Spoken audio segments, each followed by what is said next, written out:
Hello you people and welcome back. Now have a look at this position. 13-year-old Magnus plays as white. He was 1 day away from turning 14. In this positional struggle, the opponent just played rook to d8. Magnus takes the pawn that was in a bit of a battleground and he secured it well. Rook takes on d1, queen to a4. You gotta stop this monster of a pawn because it's now a passer.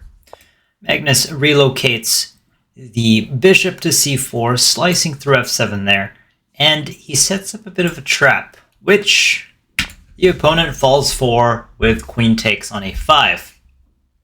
Now, given the position, what did Magnus play here? He was playing really positionally with the intent of threatening a passer, but now he switches gears. What did Magnus play in this position? Think tactics. Let's boost that ELO. Let's get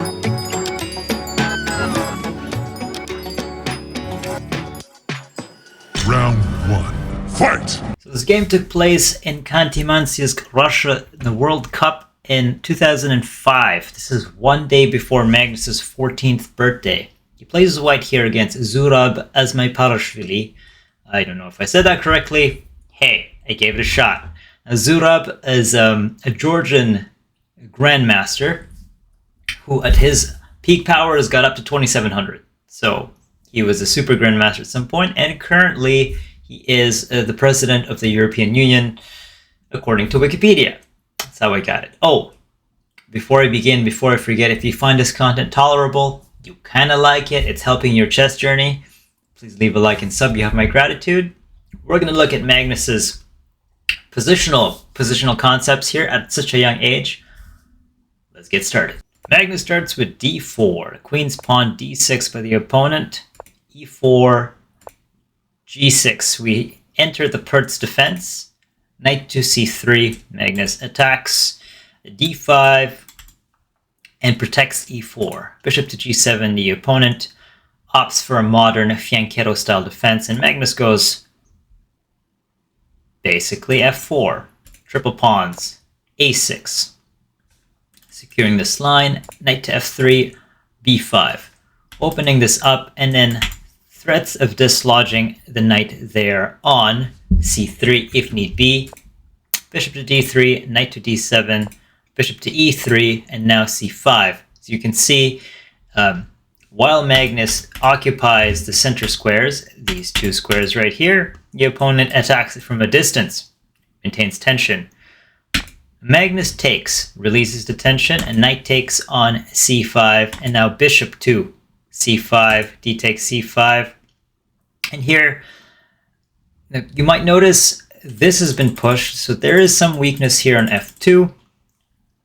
Magnus plugs the weakness with e5, disallowing any ideas in the future of occupying that square. That could be a problem. Now Magnus, at a young age, is a positional monster, more so than a tactical monster. It's supercharged Karpov, less of a Kasparov, and he understands the weakness here, so e5. Does a couple things. Again, disallows the weakness. Disallow the weakness on d4, also blockades, or rather attacks d6 and f6 to make it a little awkward for the opponent. Rook to a7, that is the 7th rank. Active rooks, if need be. Probably d7, just cannoning, just preparing a cannon. I don't know if that's a word I just made up. So, queen to e2. Now we have knight to h6. Magnus starts with a4, attempting to weaken the squares on the queen side. And here the opponent plays queen to a5, a somewhat questionable move. It's counterintuitive to try to take the pawn here, but that's actually the strongest move. According to the machine, after b takes on a4, knight takes on a4. Now, it's counterintuitive because look at your pawn structure. You're super shattered. You've got 2 pawn islands, and this being unsupported by any pawn becomes the avenue for attack in the future. So after knight takes, castle, castle, and then this key idea. Black holds. This looks like it's under fire, but black needs to play f6 That's a strong move, trying to dissolve the middle. And remember this weakness here on d4. If you're able to activate the bishop, there will be a lot of play for you because you have the 2 bishop pair. So after a4, queen to a5 was played, using the queen as a blocker, a blockade of some sort. So now castle by white, and we have b4. Just saying, hey, asking white, what do you want to do? I'm attacking your knight. More importantly, this pawn shall not pass. But Magnus creates this really nice pawn structure, and it flows. He's very, as much as they compare him to Karpov as a Karpov 2.0, Kasparov says that he's a fusion of Fischer and Karpov. He plays like a modern day Capablanca. Just everything flows. Knight to e4. See, that's a very nice outpost to put the knight in. The maximal range and its capacity is realized with knight to e4. And even though Magnus doesn't have the bishop pair, whatever Magnus puts in the middle of the board right now has greater efficacy. Just kind of have a look at where the opponent's pieces are. Knight 2, h6, and this is biting on granite currently. That's why the f6 line was really recommended. Castle king, and now queen to f2. Magnus starts to poke at the potential weaknesses. Because mind you, all his pieces are in harmony. Rook to c7. Again, there was the idea, of course, after queen to f2, to play f6. Again, attacking this. Attempting to open this up, and attempting to open files and diagonals. So after rook to a1, you can't take, of course, because this drops. Rook to c7 now. b3, blockading that. And now queen to b6, now h3. Bishop to b7. It's a calm before the storm, and black holds beautifully. But queen to f2, rook to c7, and now knight f to d2. Did I mention Magnus is really good at maneuvering? See, you can plop that there, uncontested. Hopefully, that is the aim. Usually, when there's a weak square, is to take it over multiple times. Bishop to e6, knight to c4, hitting the queen there. And now you actually have to do something, because, well, your queen is trapped, so you have to take it. Bishop takes e4, and now knight to f5, a more relevant square for the knight. Mind you, currently, the bishop is still biting on granite. Rook f to d1, queen to b6, and now c3. Less of this idea, and just kind of dissolving the pawn structure by putting pressure on the queen side. c3, h5. Now we have a5. The intent, as you can see, is with this push, it disallows the push on a5, but more importantly, now we can really put the pressure on a6. Queen to c6, queen to e2, rook to b8, bishop to d5, queen to b5, a couple maneuvers here. You don't want to close because you want to attack that. So bishop to c4, queen to c6, and now bishop to d5, a couple of repeats. They're probably gaining time here. Now queen to e8, and then back to c4 for the bishop. Bishop to h6, just trying to scream activity. Magnus is like, no way, just g3, come on. Now, we go to that position at the beginning of the game where we switch to tactics, at least, because there's a trap. Bishop takes on a6, rook takes, queen to a4. Do we finally have control of this pawn, I mean? Bishop to c4. I'm going to go back one step before queen to a4, queen to e4 was played. And the idea is, after the exchange here, b takes on c3. I'm showing you a super grandmaster line, by the way. And after knight takes, knight to d4, attacking the queen with a centralized knight. And after queen to d3, e6. This is some super grandmaster-like defense. suggesting that you don't actually attack the pawn yet.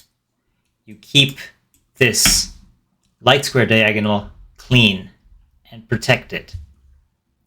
Because after the c4 line that was played in the game, like I said, blunder sauce completely. And the reason for that is that the queen is kind of far away from the king. And now Magnus senses blood. Tomato sauce, blood, question mark. He probably saw it in his head and calculated. Now, what did Magnus play here? Of course, still with a positional idea of mounting pressure, but now just eyeing f7. What did Magnus play here, ladies and gents? The answer in 3, 2, and 1. Magnus played e6. Not bishop to f7, it's e6, and it just rips everything apart because there's still the idea of a discovery. In the game, f takes e6 was played, and what was the next move after?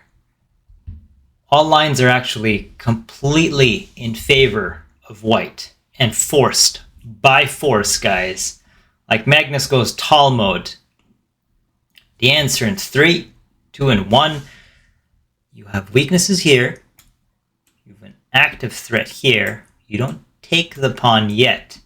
This is some world level stuff. Knight to f6, which is an absolute brilliant move. In the game, the opponent played king 2, h8, and after rook 2 check, this is covered. Rook to g8, the opponent resigned in lieu of what? Because the king has to move. And after that, it's checkmate. And you might be wondering, how good of a move is e6? Well, let's look at the other things. You play f6, blocking any potential. But potential is always there if the move is great and if your queen is all the way out here. What did Magnus play in this position? The answer in 3, 2, and 1. Magnus sacrificed the knight. And it's so difficult to refuse that. Because if you go king to g7, you're like, oh, there's nothing threatening. There's a fork. Check. King to h8. And you have more pressing matters to attend to because queen to e5. It's not checkmate, guys, by the way. After blocks, take. And you're down a whole rook. And just everything is just so bad. If after e6, and say takes, and then we sacrifice, what if this was taken? I mean, the game's already done, we know what the result was. After e takes on f6, then queen just gives a check. This is a problem. Rook to f7 blocks. We take, we take. The game is done. All 3 variations are forced. It's amazing. Yeah. Go Magnus. So quick tactical recap. Queen 2. a4. Instead of that, should have taken, hit here. Queen to d3. And secure. Instead, queen to a4. Bishop to c4. Takes. And now push. Knight to f6. King moves check. Culminating in a pretty good checkmate, guys. So, hope you guys got something out of that. Magnus combines positional idea and then finishes off with a tactic. It's hard to see that tactic. Honestly, you could follow that game and learn so much from it, but I wouldn't have found knight to f6. It's too much, even for me. Yeah, and I think I'm pretty good at puzzles. I'm not a grandmaster, but I'm decent puzzles.